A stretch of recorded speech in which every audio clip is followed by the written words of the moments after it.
I've played Final Fantasy XIV now for 2 or 3 weeks, and although I'm completely addicted to ocean fishing, I've actually managed to make some progress in the game. I've just finished part 2.0 of ARR, and the story completely blew me away. I'm so excited to see where it goes. And doing that has opened up so much more of the game, new areas, new people, new quests and dungeons, new optional content, and new gear to work towards. There's so much to do, and I'm so excited to be sharing more of this journey with you. So let's get straight into part 14.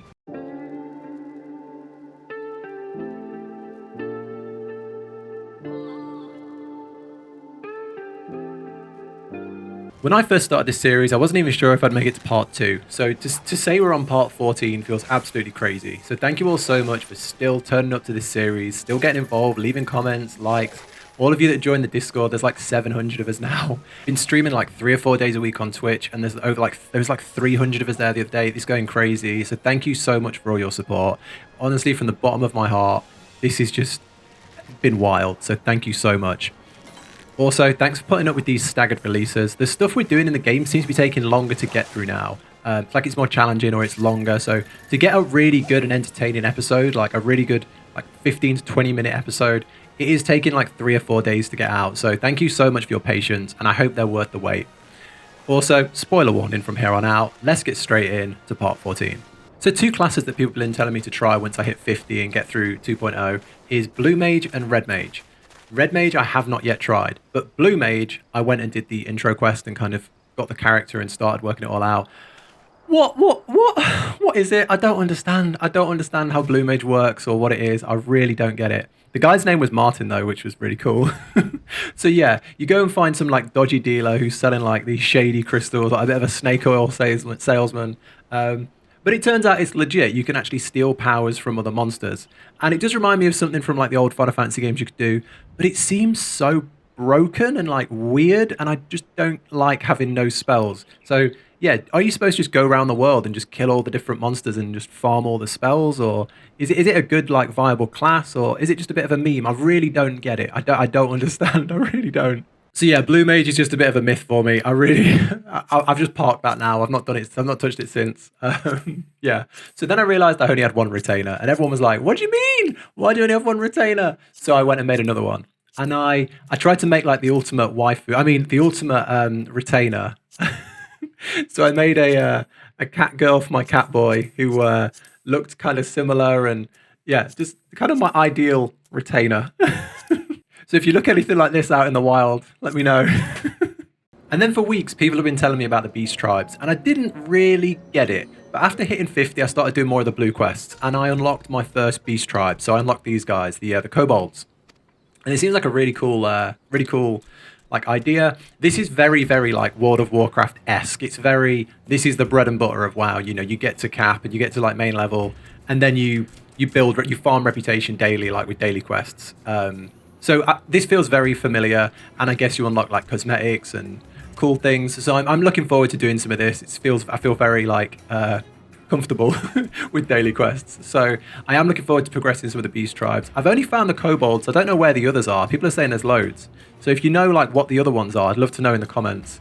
And how many are there? So I guess the beast tribes are related to the primals because you meet them, don't you? So I should find the others soon, right? maybe I just not found the quests yet, but yeah, I'd love to know if anyone knows. So yeah, I unlocked these guys, so now I can start doing these quests. I don't know if I should be doing them every day or if I should wait until I'm like max level to do them faster. Yeah, again, if you know, let me know in the comments. I feel so lost. I feel like I'm asking so many questions, but yeah, thank you. And then I found the most amazing dungeon. So in some of my videos, I said I really like Tonberry, and I got Tonberry Minion, and I was so happy. And someone told me, it was Feral from the Discord, thank you so much, bro, told me to check out Wanderer's Palace and to go and unlock it. So I did. And this is a Tonberry themed dungeon. Wow. It is so cool. This is up there already. It's not like mechanically it was a cakewalk. It was really easy. But just to be in like a Tonberry themed dungeon was so cool. You've got the little ones you have to fight, and they drop like little lanterns of oil, and you have to use them to like turn rusty cranks, stuff like that. And then there's like these big Tonberries that like they just patrol, and if they catch you, they just do like nuts damage. So you can see one just spawn behind you there, and he'll slowly creep up with his little knife, and he'll start poking people. This place is so cool. I really, really like it. A lot of people have been staying to stick with the Arcanist. No, yeah, the Arcanist that goes to Scholar. Yeah, to stick with that because you do learn more about Tonberry. So I'm 100% going to be doing that. I've got it to like 20 so far. But yeah, I just wanted to share this dungeon because it was really, really cool. And then at the very end, you fight the big Tonberry King, which was just so cool. And then he spawns little ones. Yeah, really cool. But the best thing about like this sort of thing is it was completely optional. I didn't know it existed. There was no need for me to go here. There was no need for this to even be a thing. But someone said, go find this quest. It'll lead you to this dungeon and then go do it randomly. And I did. And yeah, it's just so cool that there's these little hidden dungeons and like just optional things that you can just go and do for fun. So yeah, I'm never going to get through this main story, am I? But then we did something incredible, and it was progressive. It was a big piece of content, and this is why this probably episode has taken so long to get out, because it took so long. So someone casually, I was streaming this on Friday, and someone casually said, go talk to this masked man. So we went over and spoke to him, and this opened up the first ever Alliance raid, the Legacy of Allag and the Crystal Tower. Holy crap, this was amazing. And when I did Praetorium on minimum eye level, there was so many comments saying, it's so cool to see this minimum eye level. I've never seen it like this. Or like, you've got the best experience by doing it minimum eye level. So we did Crystal Tower on minimum eye level. And there was some big like cookie trail quests to get in here. And you meet this strange, unassuming character called Graha. I'm not sure if that's pronounced right. But this interesting cat boy with different coloured eyes, with an interesting backstory. And yeah, he's grown on me a lot. And if you finish Crystal Tower, you will know why. This is a very, very, very lovable character. I'm just going to end it there because I don't want to spoil it for anyone. If you finish Crystal Tower, maybe put some hearts in chat or in the comment section for our boy Graha. And then we assembled our party of 23 elite warriors. One was a giant chicken and me. And in we go to the Crystal Tower minimum eye level. Every single person you see on screen here was an absolute legend. They stayed from the whole thing. They absolutely put the work in. We wiped a lot. We were doing this for a few hours, but this was an experience. This was so fun. If you're like lingering around ARR and you've not gone to Heavensward yet, or you've not seen this, 100% give this the time it needs, because this is phenomenal. You don't have to do it minimum eye level, just do it for the story. I can't recommend Crystal Tower enough. This is my first Alliance raid, and I'd never seen anything raid-like. So I did a lot of raids in World of Warcraft, and I'd never seen anything on this scale. And I was really like not sure how it would work, because I'm going to be honest, in World of Warcraft, the raids are top tier. The raids are amazing. It's what they're best known for, and they do them well. That's pretty much the only good thing in the game right now.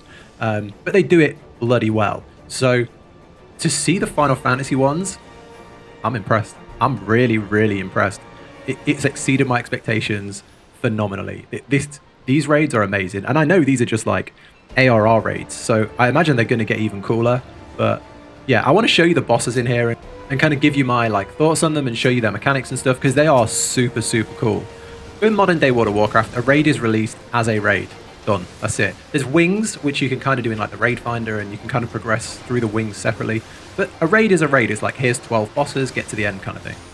Here, this was split into 3. So it was 3 sets of 4 bosses, I believe. And you had to queue up for each one separately, which was really cool, because we took a break after the second one. We did the first 2 together in one day, and then we did the third one on a separate day.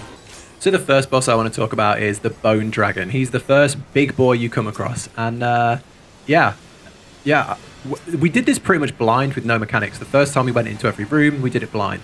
And look at this is minimum eye level. And look at the Bone Dragon's health just like sliding down. I thought, yo, Final Fantasy's a bit of a joke for these raids, right? Look how easy this boss is. This is supposed to be hard mode. And we were just melting this boss. And I was like, I was talking on stream on Twitch, and I was going, oh, this is much easier than I thought. I thought there'd be loads of mechanics. I thought this would be harder. Yeah, and we're just killing the boss in a few seconds. Nah, the Bone Dragon dies. He spawns a bunch of ads, and then they just wipe the whole party. Yeah, this was hard. This is really hard. That was just the mechanic. The mechanic is he dies and spawns stuff multiple times because he's a Bone Dragon. So yeah, this was really hard. This first boss really put me in my place. Made me realize this ain't no joke. I gotta man up and learn the mechanics. And yeah, this was hard. But we persevered. We got our shit together, and here we go. We finally got him down. I think this was like the 2nd or 3rd attempt. But yeah, this was a really, really cool boss. I really liked this one. Big fan. Boss I want to talk about was so easy. King Behemoth. Yeah, this guy was kind of a breeze. We just went in here, just one-shotted him, no issues. Yeah, this was cool.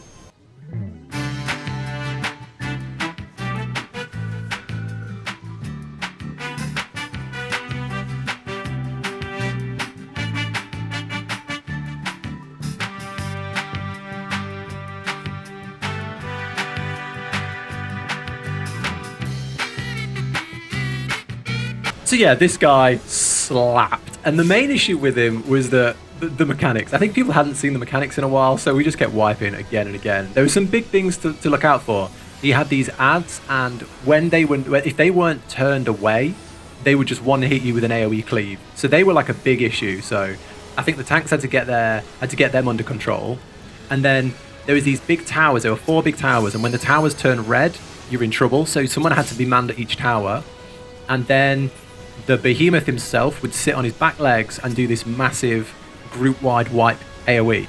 So yeah, if you don't go behind one of the comets, you're just instantly wiped from the group. So yeah, this was tough, and I think it was just a mixture of like people hadn't done it on minimum eye level before, and I don't know, yeah, it was just tough. It was just tough. We died a lot, but we got there in the end. And he was infinitely harder than the final boss. The final boss was like quite challenging and pretty hard, but generally it was a cakewalk compared to the behemoth. There's a lot of stuff going on the floor, a lot of AoEs. Maybe it was difficult for the tanks and healers, but as a DPS, you could just pretty much churn out on him and you'd be fine. There's a couple of little mechanics to deal with, but generally everything was fine here. We did this either first or second time, so yeah, the behemoth was the standout big character in this first raid. And yeah, that was it. The first part of the raid done. This was super fun. I absolutely love this. It's so nice to see that the raids are going to be good, because this was awesome. So yeah, it's kind of given me reassurance that, you know, the story's amazing, the people are amazing, but when you get to the end, you have got that challenge and that progression you can make through the really hard content. So yeah, I'm really excited now for this. And we did keep doing Crystal Tower. We pushed on further. One thing I really like is between each part of the raid, there was a huge cutscene story filler bit. And yeah, coming from WoW, the story is just so dead. You'd do the entire raid, like 14, 13 bosses, and you'd get to the end and you'd get like a little 60-second cutscene. And the cutscene would have been leaked online like a week earlier or a month earlier or as part of PTR testing. So it just really didn't have any impact. You were doing the raid for progression and for the items. But here, I was doing it after the first one. I got this cool story. I really wanted to know what happened next. So I was doing the second one, like, yeah, I want to see what happens. And then had to wait till the next day to do the third one, till all the group was together. So it's just sat there thinking, I really want to know how this ends. So yeah, the story really makes these special. And then I went fishing a lot. I went ocean fishing 4 times on Saturday. 4 times. I love it. I can't stop fishing. I don't know why. I don't know what's wrong with me. I can't stop fishing. I really want the 10,000 score mount, so I got like 8,500 at the weekend, I think. So we're getting there. Apparently when you get to 50, there's a skill you can learn which gives you a double catch thing. So yeah, I'm like 48 now, so I'm nearly like a higher level fisher than a dragoon, which is kind of sad, but I just love it. And there's some really cool stuff to fish in. I'm always talking about fishing in these videos, aren't I? But yeah, like there's this thing where you can fish into sand, so you can just like fish into not water, so you can fish off here into like 2 o'clock. The desert basically, and catch like these sandfish, which is really cool. And then there's stuff like there's like different weather condition fish you have to start catching, and it's getting really interesting now. If you're not into fishing, this is probably super sad. If you like it, hopefully you can see I'm making progress. This is one of my favorite things in the game, honestly. I'm gonna get to 50. I'm gonna get that mount. And then I was trying to relax and chill out after that strange experience. And I was in Limsa, and I met someone who looked so similar to my character. And it freaked me out again. Like, they got like black hair with white highlights, similar like edgy emo hairstyle, all black outfit. And I had to just stop and like, it was kind of like looking in a mirror like brother and sister. And yeah, we chatted for a little while, and yeah, this was super cool. I really like the character customization. I'd never seen anyone that looked just like me, especially like a female character. So yeah, shout out to Azura here. This was so cool to see. And then return to the Crystal Tower. So we went to Cypress Tower, which was like the second part. And yeah, I'll shout out some of the really cool bosses here. The first one I really liked was this like 5-headed dog woman, which was, it was the mechanics here were super interesting. So there's basically these big tethered orbs, and depending on what's happening in the game, there's these different tetherings. So like you can get frozen, and then somebody with a fire tether can come and bring you a fireball and defrost you. There's like electric tethers, which you've got to take to certain like beacons to turn them on. And then there was tons of like telegraphed stuff on the floor that you have to avoid, these big pools, these big lasers. There's loads of ads spawning. So this was a really like, I like chaotic fights. So you have to turn them from chaos into control by knowing the mechanics. And this was pure chaos when you don't know what you're doing. You can see here like the whole party nearly died. But yeah, this was a really cool fight. I would talk about this boss here, Glacier. But I had no idea what I was doing here. I just kind of was told to follow because it was quite confusing. And yeah, there is so much as like this clock mechanic, and you have to jump from, so there's little podiums on the outside, and you have to jump from platform to platform to platform to beat the clock. I'll try and show a clip of it. So yeah, this is kind of what you do. You jump to a platform, you take out the ad, and then you jump onto the next platform. And behind you, there's a constant surge of like this AoE coming for you. So you constantly have to like time yourself to get to the next thing at the right time. You can see like this about to be bombarded, so you've got to get a quick kill and then jump off. I don't fully understand the mechanics. I'm probably butchering them a little bit, but yeah, my understanding, we all stayed alive on this one. It seemed quite easy, but it was super fun. I like things that are different, and this was so different. And then the final boss was like the Emperor of the Alag Empire. He was really cool looking, intimidating. And yeah, we died quite a lot on him. The hardest part here was like there was these yellow orbs, and every single person had to cover one of these yellow locations. So when your team started dying, it got really hard. And if you weren't coordinating well, you'd miss one. And yeah, this was really cool. You feel like a proper raid team here. Absolutely love this one. Huge like, this is like 10 out of 10 for the fight. I really like this one. Probably my favorite one in Crystal Tower out of these 2 raid instances. So yeah, this fight was really cool. And we did finally get him down as well. I think we died like 3 wipes on this one, but eventually we did it. And then we got to see the next bit of the story. And yeah. I just want to say, like, I never knew that the raiding and the progression content in this game would be so good. And I don't know why, but when you play World of Warcraft, there's like this negative image of Final Fantasy in that it's just a fun, silly, mess around game. And there's no progression or hard content, and it's just an easy, fun game. And I don't know where that came from, and I don't know why the World of Warcraft community like spread that thing around, but I would say the raids here are just as hard, if not harder, than some of the stuff in World of Warcraft. Like, obviously, even minimum eye level here is challenging. Like, you're going to get, like, mythic raiders come over to Final Fantasy and struggle on these minimum eye level stuff. So I can't imagine what, like, whatever the extremes or insane or whatever they're called, like, the really hard modes are like. Because I really want to try them. And it's going to give World of Warcraft players a real run for their money. They're going to get put in their place when they come over here. So I'm so happy to know that that's in the game. So yeah, I just kind of wanted to share that. I'm probably going to wrap this video up here because it's kind of getting a bit long. I hope you've enjoyed this one. I'm really, I feel like I'm getting into my element in the game now. I'm really enjoying where the game's leading me, and I'm really enjoying the more difficult and challenging stuff. That I think hitting 50 really did feel like a big milestone, and now we're starting to see some really interesting parts of the game, and I'm super excited to keep doing more. There's so many new classes I want to try. We did do the final part of Crystal Tower on stream last night, but it was like 1 a.m. last night we finished, so I just don't have the footage right now, so I will put that in the next one. But yeah, I'm gonna end this one here. Thanks everyone so much for watching. If you ever want to come join the Discord, we have over 700 Final Fantasy XIV fans, and we chat about the game, share photos, play together. I'll drop the link down below for that. If you want to come watch on stream, I'm streaming 3 to 4 days a week. There's hundreds of us there, and it is so fun. I'd love to see you. The link will be down below as well. Other than that, thank you all so much for being here. Take care, have a great day, and I'll catch you in the next one.